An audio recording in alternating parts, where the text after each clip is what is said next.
ભાવનગર જિલ્લામાં અનાજના કાળા કારોબારનો પર્દાફાશ થયો છે।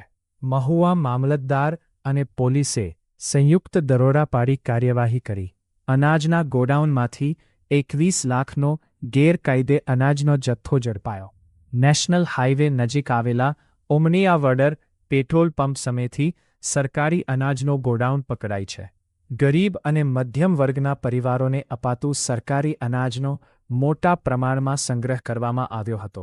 સૌથી ચોંકાવનારી છે કે પુરવઠા વિભાગને આ બાબતે આજ દિન સુધી માલુમ ન પડ્યો।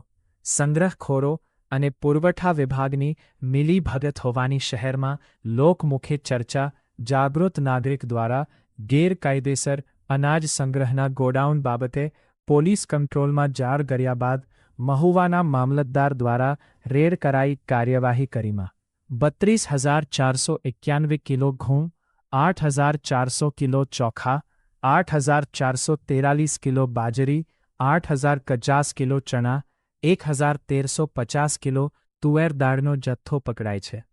મામલતદારની રેડ દરમિયાન 20,99,000ના મુદ્દામાલ સાથે ગોડાઉનને સીલ કરવામાં આવેલ છે।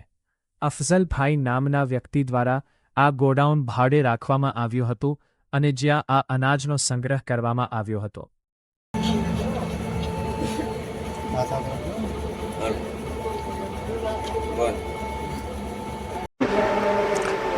હું જીઆર જાડેજા, મામલતદાર મહુવા।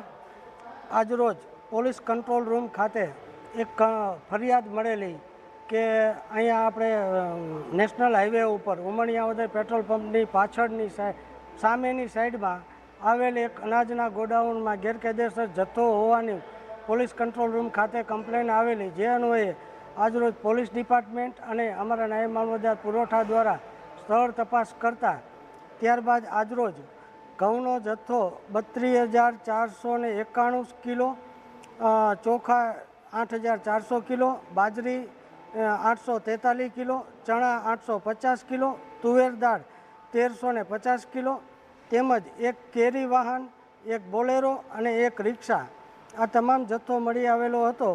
જે અંગેના તેઓશ્રી દ્વારા જરૂરી બિલ પણ રજૂ કરેલ છે। જે અંગેની વિશેષ તપાસ હવે ડીએસઓ સાહેબ કક્ષાએથી થશે અને ઉપરોક્ત જથ્થો અને વાહન તમામ વસ્તુ આજરોજ સીઝ કરવામાં આવેલ છે, જેની કિંમત છે 20,99,845 અને ગોડાઉન પણ આજરોજ સીલ કરવામાં આવે છે। જ્યાં સુધી સક્ષમ અધિકારી દ્વારા આ અંગેને યોગ્ય હુકમ કરવામાં ન આવે ત્યાં સુધી યથાવત સ્થિતિમાં જાળવી રાખવા માટે ગોડાઉનના જે ભાડે રાખનાર છે અફઝલભાઈ, તેઓને કબજો આજરોજ પંચો રૂબરૂ સુપ્રત કરવામાં આવેલ છે।